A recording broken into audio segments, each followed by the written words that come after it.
It's 3:30 a.m. here at the Circuit de la Sarthe, and the number 8 had been very reliable on the last stint. We took no part in energy or fuel saving, and we ran some very fast and consistent laps. Welcome to Driving Immersion. This is the immersive racing experience. TDO 397's Le Mans Ultimate is the best detailed simulation of the World Endurance Championship. This is a continuation of our full 24 hours of Le Mans series. We will be racing in Le Mans Ultimate using as much of its simulation factors to be as close to the racing as possible. We drive from the cockpit using a Fanatec CSL DD wheel and load cell pedal set, without any assists except for what exists in the car. There are collisions and damage, tire wear, and fuel use, including virtual energy. There's plenty of racing to come. Click on subscribe now so that you don't miss out on any of it. The medium tires in the front are down to about 50% wear after 2 stints, and the rear tires, although they are soft, they're actually doing very well at the same rate. So we are going to again fill up with virtual energy and fuel and return back to the track. Ready to go. 41 seconds in the pits. Pit lights on. And right now, again, we are still in first place by 125 seconds.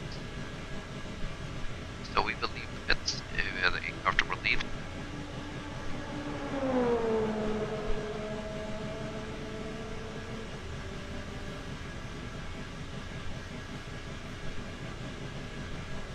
Tires are cold. Again, 50% roughly.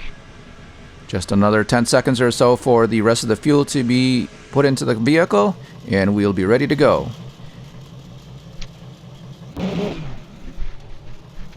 Little crumple in the front fenders. There we are. As we return to the track, we are still in first place. A comfortable lead in front of the number 36 Alpine of Nicolas Lapierre.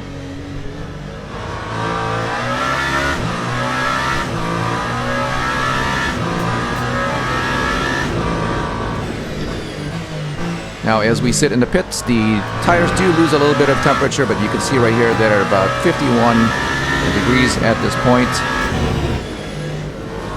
And here in the middle of the night, they've been running in the mid-50s to low 60s. So we're just about there.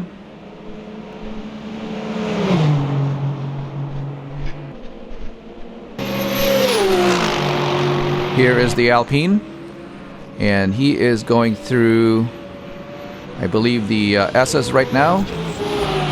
Yes, the Porsche S's.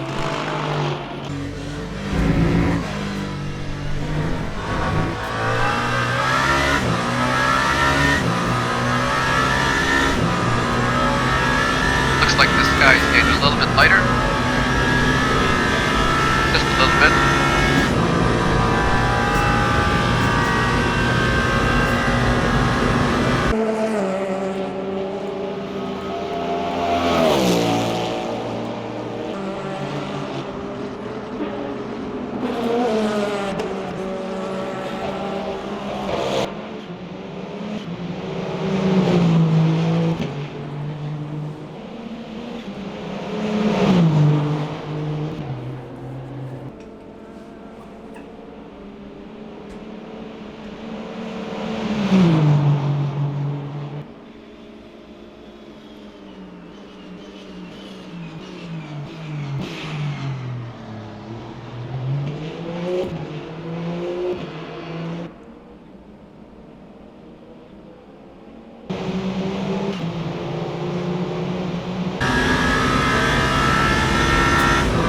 Back on board with the number 8. A quick look at our fuel strategy here as we try to go for an additional lap.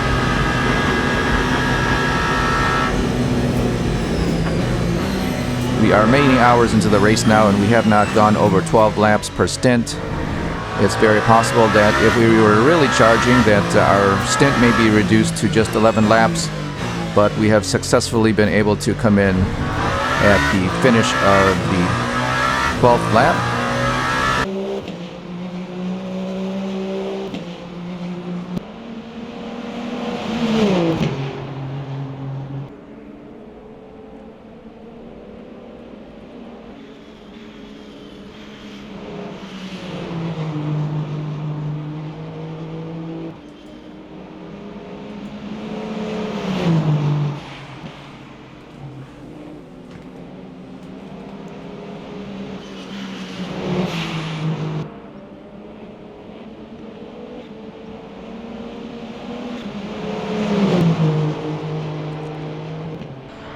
Exiting the Porsche S's and coming in through the Ford S's or Ford curves just before the pit entrance and the grandstands that you see just ahead of us. Lap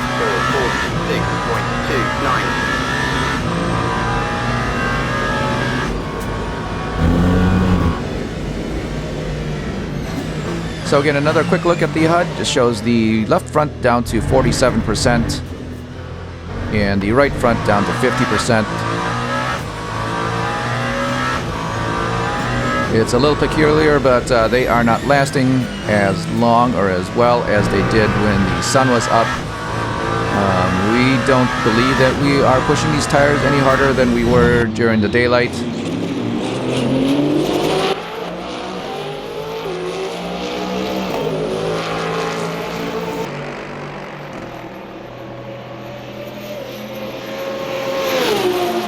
Back with the number 36 Alpine.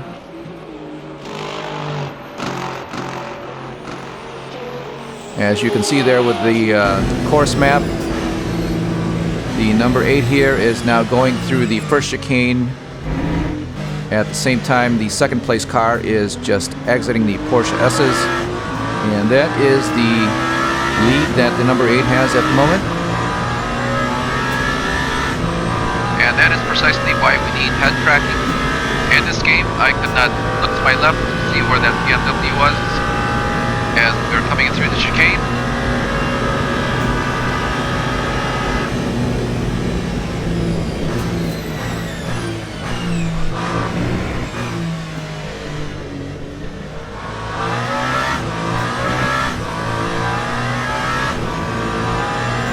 I mean, I could have pulled the joystick. It's just not very intuitive to do so. Yes, we are waiting for head tracking here in Le Mans Ultimate. R-Factor 2 has actually implemented it already, and it is something that is necessary for our racing. We use it very successfully in the Formula 1 series, and you can look at those videos on our channel. And it gives a more realistic field of view for the driver. So if you use head tracking in R-Factor 2 or Formula 1 or any other sim, let us know how you use the head tracking feature in the comments below.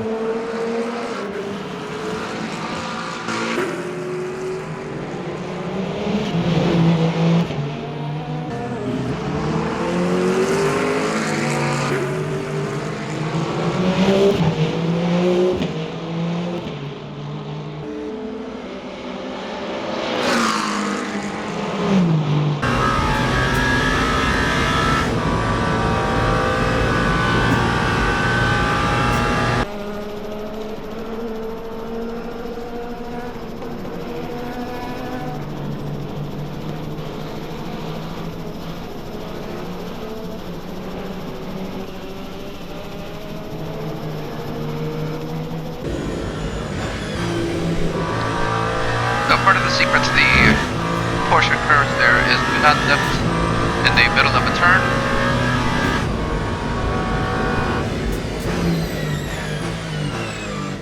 Yes, have you done many laps here at Le Mans?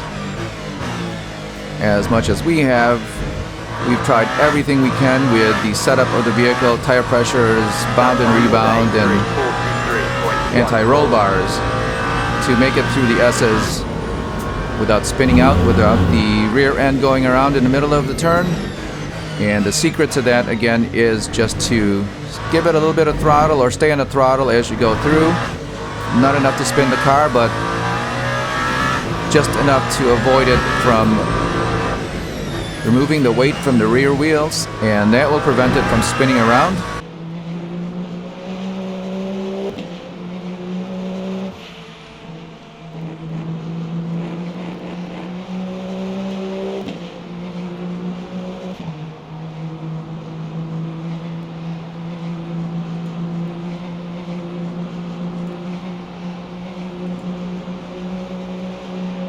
Down the Mulsanne straight with the number 8. Again in first place. Very early in the morning now. the first chicane. There's a short shot of the moon just up in the sky, and that's our first sight of the moon here on Le Mans Ultimate. Again, if you drive R Factor 2, it makes the moon a little bit more visible and more common to see. Project Cars was also very good at depicting the moon here at Le Mans.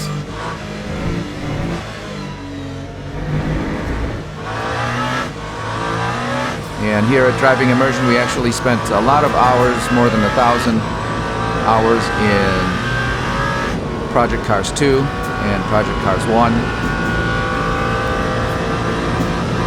There's a lot of features in that game that I wish were still around and perhaps be implemented here in Le Mans Ultimate.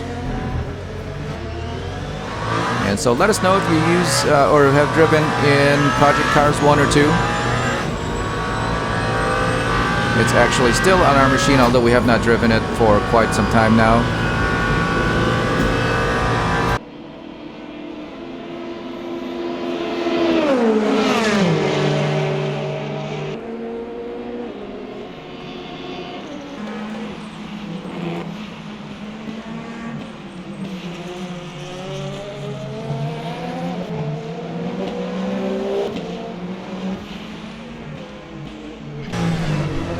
Not enough brake.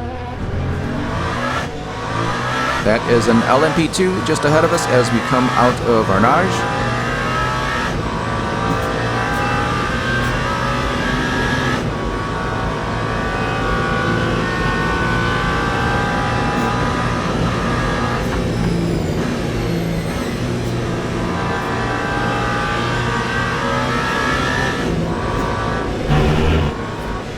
Rub the wall.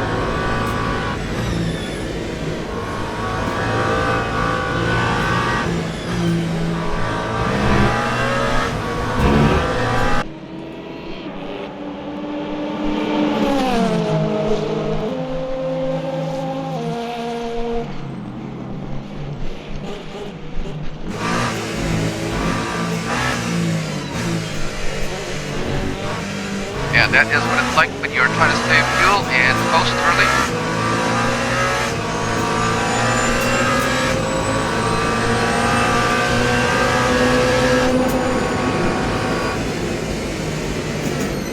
So we got a good look at how fast the LMP2s are. They're actually just as fast as the hypercars, except for the top speed along the straights and perhaps some of the wider curves. So they brake just as well and they accelerate just as well, but they have a greater power restriction, and that's why they're not as fast as the hypercars.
Wall here.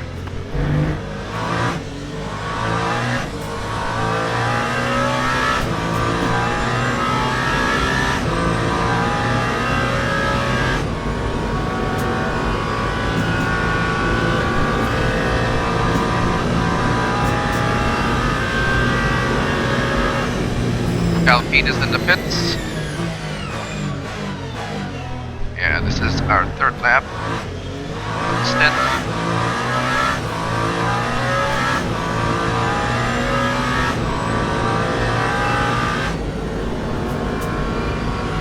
Number 3 just passed the Alpine in the pit. Hopefully he doesn't run out of fuel. Yes, that's very odd to see that the number 3 did skip going into the pits for fuel. The number 3 and the number 36 have been shadowing each other for the whole race. So if the 36 came in for fuel, the 3 should have as well. Like this LMP2 is running out of tires.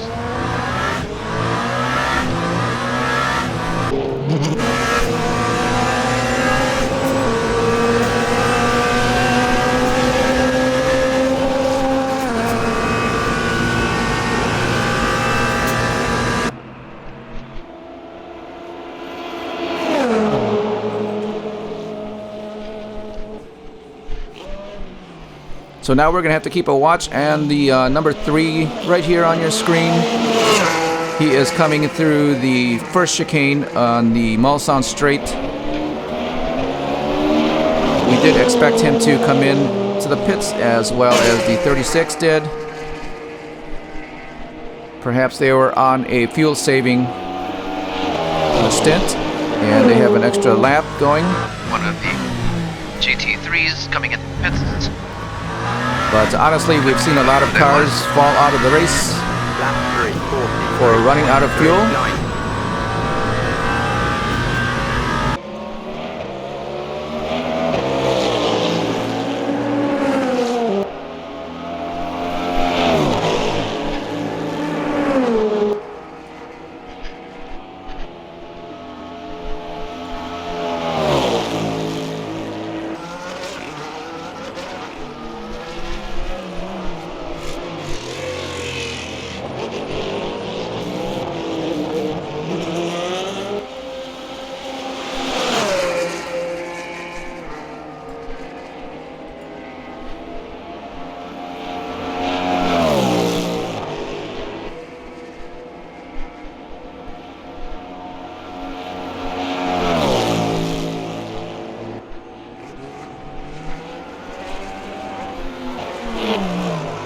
Again, we're keeping an eye on the number 3 of Renger van der Zandt in the Cadillac as he continues to lap. We do expect him to come in hopefully by the end of this lap if he did save fuel.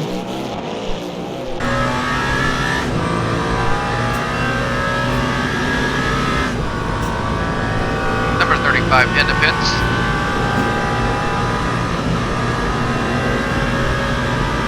The second Alpine showing he is in the pits as well.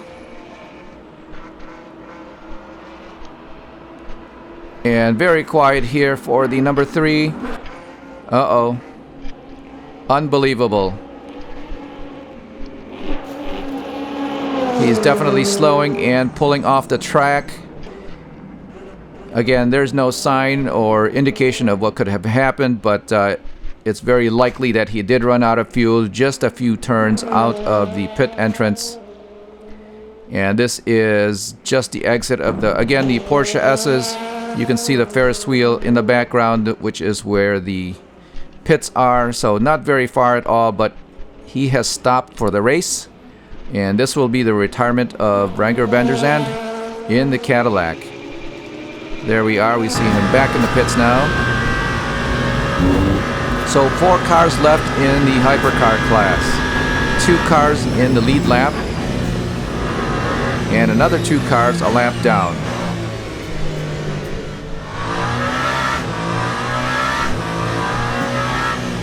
So again, back to the programming with Le Mans Ultimate. I don't know if the odds are there that this few cars could finish the race or would run to be completing the race.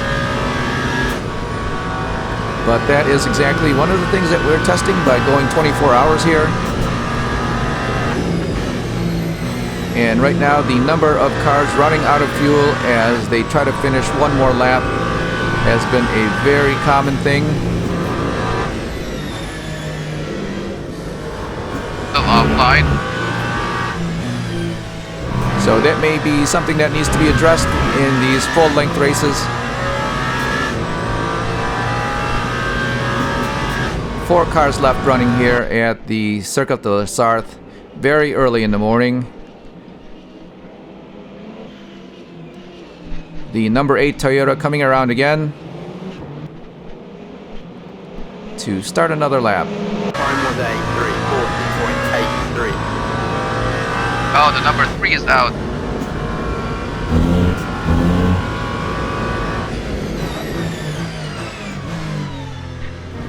I knew he would run out of fuel. This is probably the case. Yes, we were eagerly expecting him to come in when the number 36 did. Again, they were shadowing each other for most of the race, so they would have been using the same strategy.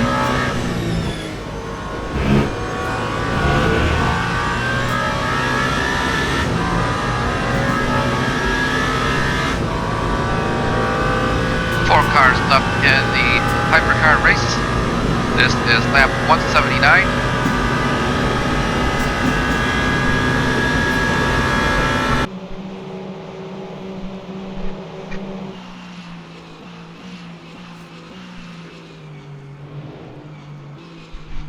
The number 8 through the first chicane of the Mulsanne Straight once again. And I really thought that the number 3 Cadillac would be the one to challenge us.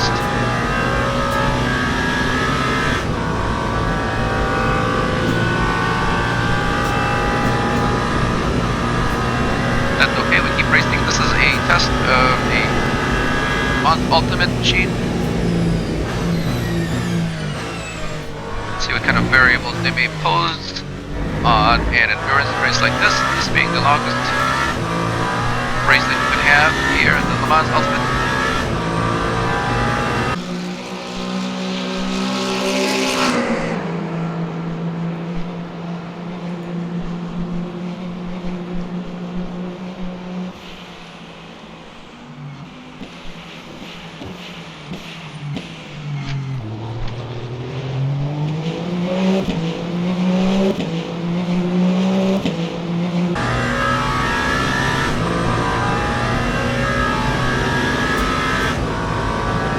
Tires in good shape, definitely treating up well this time around.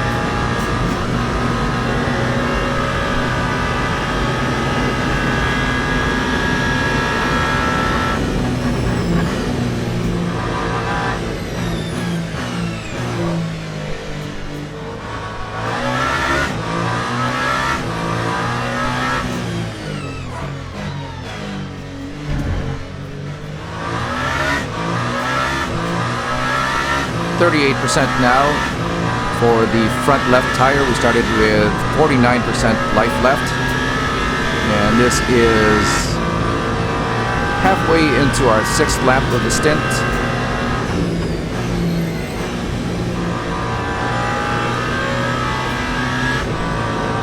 So the wear on the front left right now is right in line with what we are expecting. It is the tire that has been worn the most in all of the stints that we've been driving.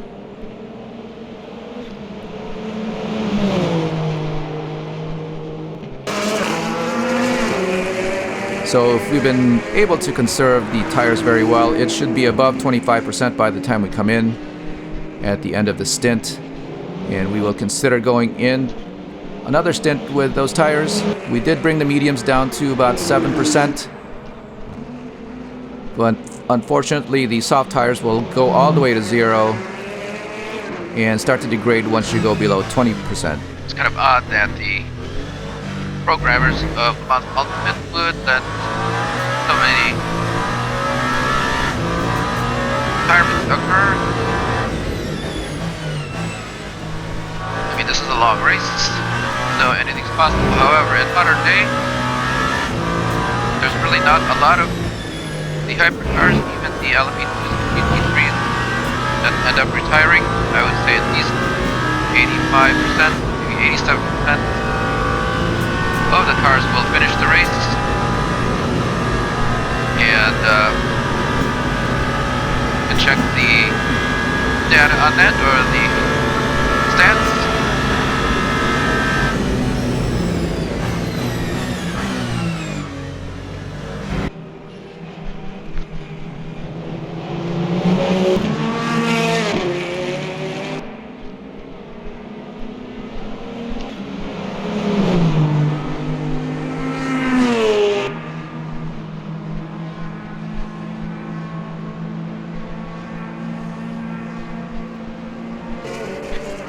burning a lot of virtual energy.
Back to the Alpine again as he is driving through the field.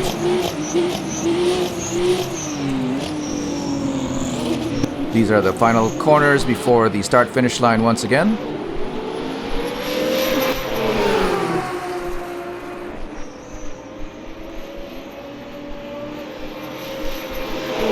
So again, with the little map on the HUD, you can see there that the Can actually break pretty deep into that entrance. Another rub on the Alpine wall. was just crossing the start-finish line while the number 8 was already in the Porsche S's. And that is the lead between 1 and 2.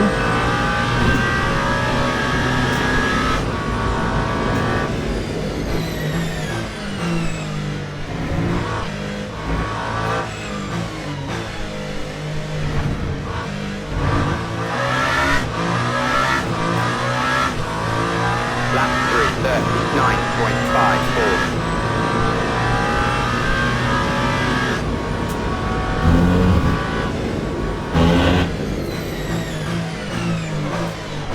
Oh, too deep. Not enough brake.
I think for the next race we turned up the difficulty, certainly, and we also turned up the damage multiplier.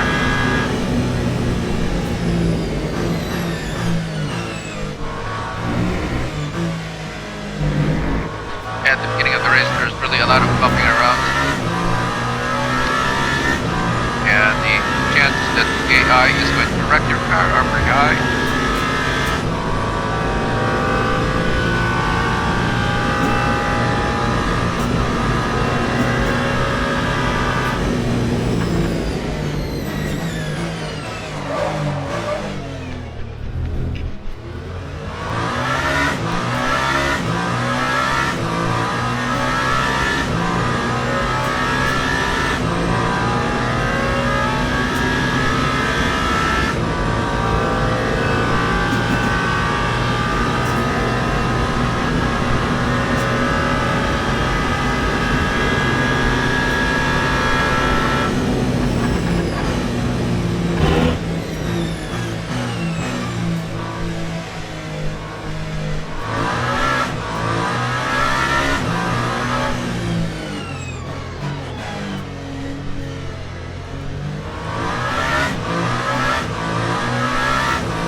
This is the number 11 of Carl Bennett, the Isota.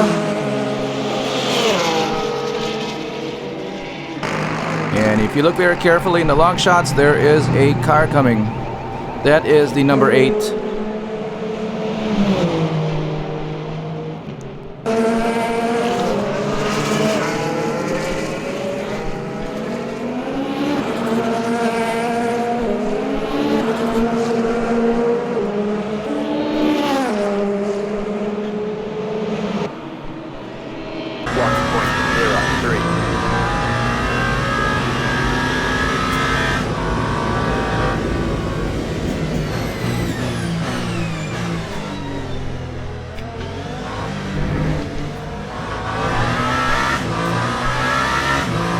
Around again under the Dunlap Bridge. The Isota is just ahead. And right now in the long shots we can see 3 cars.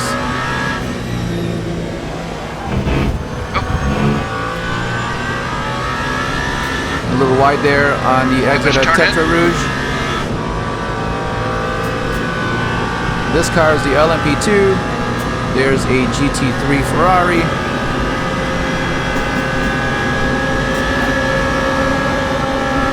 And I believe that will be the Isota of Carl Bennett.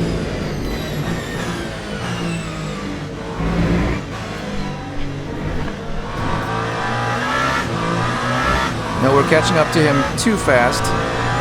Right now we are burning a lot of virtual energy. Might as well do some fast, consistent laps. We don't have too much worry about who's behind us at this point. So right now with the virtual energy, we had burned off 8.12% in the last lap. No, this is not the Isota.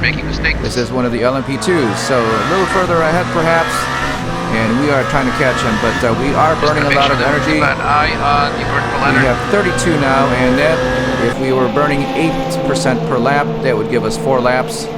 So right now, on our 9th lap, we have less than 4 laps.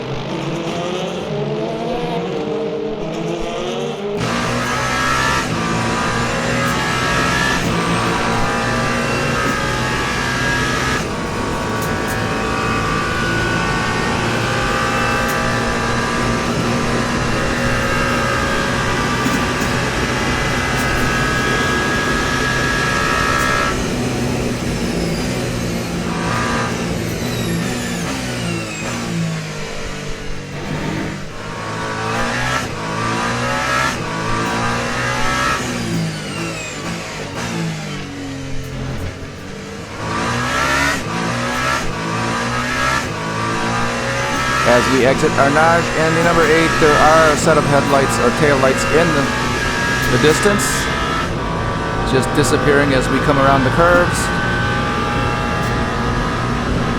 And from the cockpit there, we got to see 2 cars just up ahead. Again, we are trying to catch up with the Isota of Carl Bennett. He is the last running hypercar in the field, in 4th place. If we happen to catch him, he will be 2 laps behind.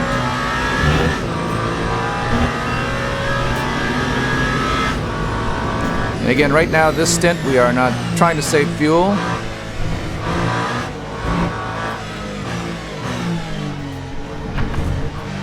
One of the LMP2s.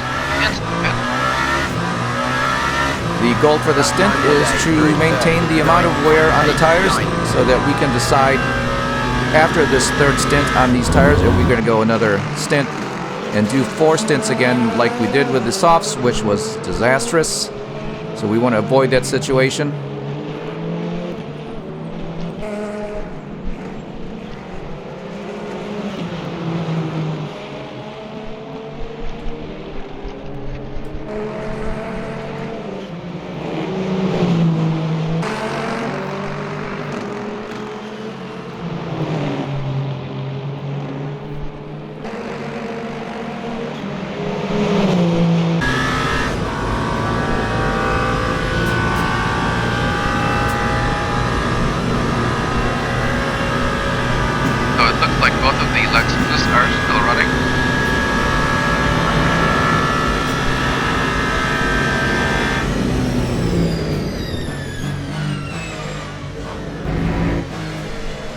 So the display on the steering wheel shows that the tires are at about 66, 67 degrees. 62 now as we accelerate back out.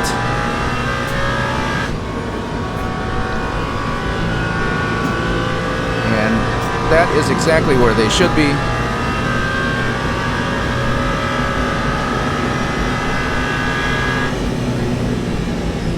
So last lap, as we come into the second chicane on the Mulsanne Straight, we actually burned off 8.07% of virtual energy. And right now, when we come around to finish this lap, that will be 10 laps. So we have actually plenty of virtual energy left. Definitely not going to get to 13 laps, but we can definitely get to 12. So we are going to keep charging Keeping here. an eye on those bright headlights, make sure they don't flip too close.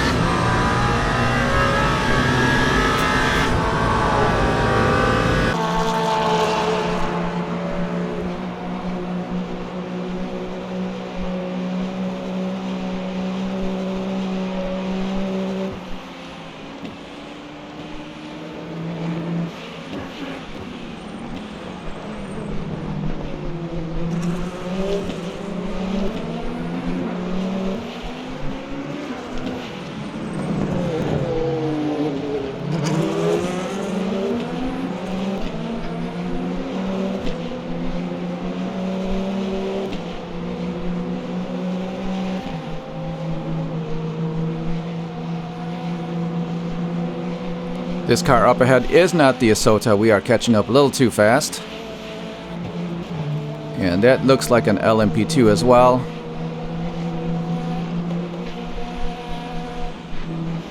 We do see the blue light flashing in the light boxes, indicating that a faster car is coming around. That would be the number 8 here.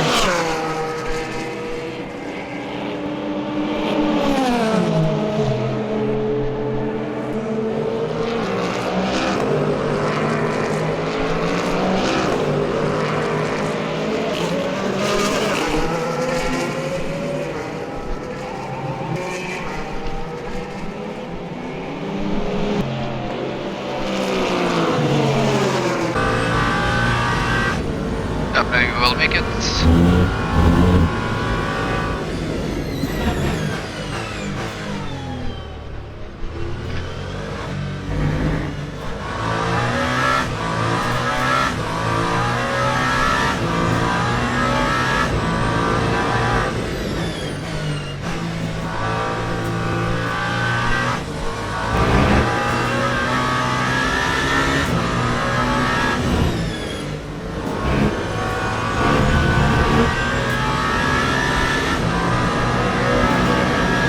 Number 8 as we exit Tetra Rouge. It's showing now that we are on lap 11 with 4.9 gallons of fuel. We're burning about 1.86 on the last lap.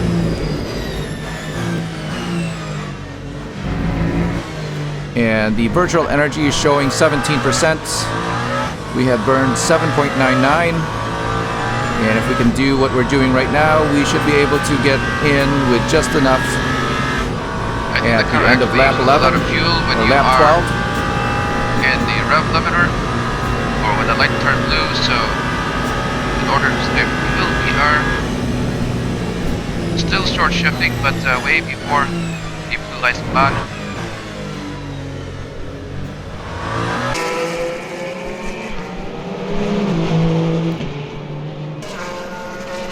Yeah, so once again, at the end or near the end of the stint, we have to watch our fuel just to make sure that we are able to get back in and refuel instead of running out or going beyond our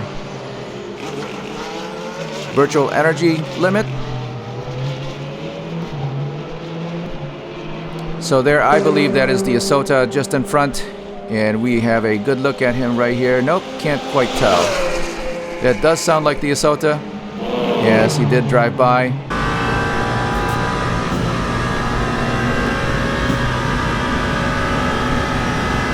It looks like we have extra lap available to us as far as fuel or gasoline. However, we will only have a surplus of a half a lap. In virtual energy, everything comes correct. But we should be able to make our 12 when we come in, which is satisfactory. We are still running pretty high in speed.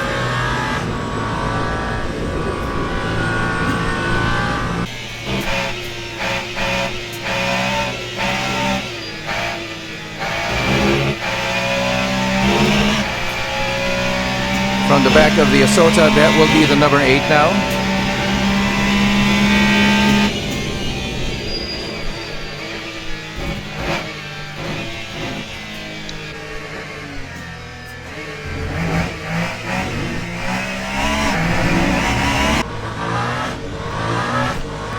Tires are good.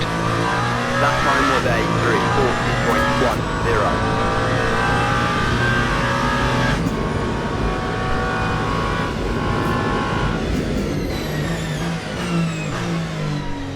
We are called into the pits if we are burning 8% of virtual fuel or energy every lap. We have about 3 laps of extra or 3% surplus of virtual energy.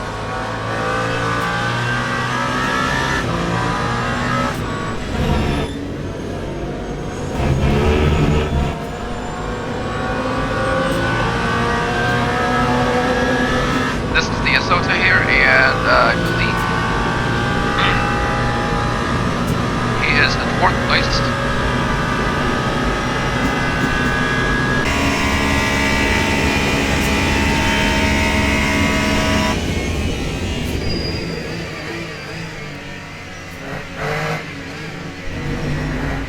This is the leading car, number 8.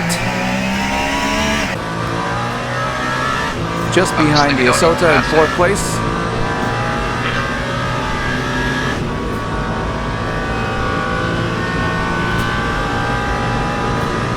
Now the number 8 did get the call from the pit crew to come in at the end of this lap, so passing him is not quite necessary. In fact, that would put us 2 laps ahead of the Isota, so again, not necessary at all to pass him. We have another stint on them.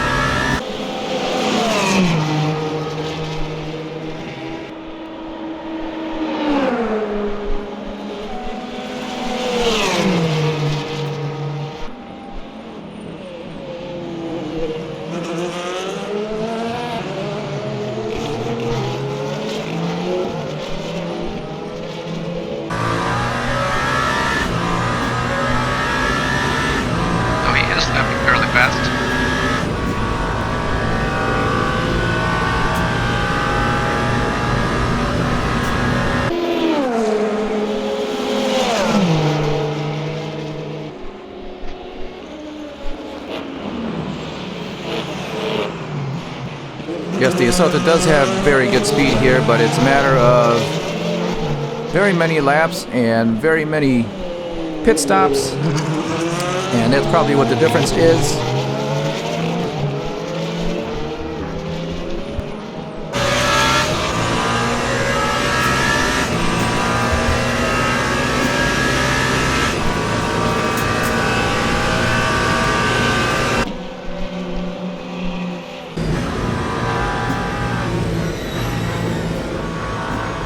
Coming in through the Porsche S's. I would have a difficult time getting around him, actually. Again, no need to pass the Isota here.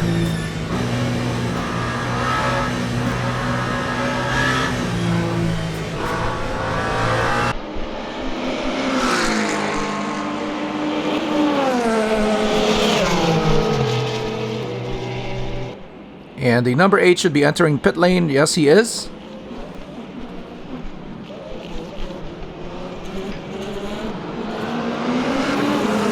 And that will be the ending of a very good stint.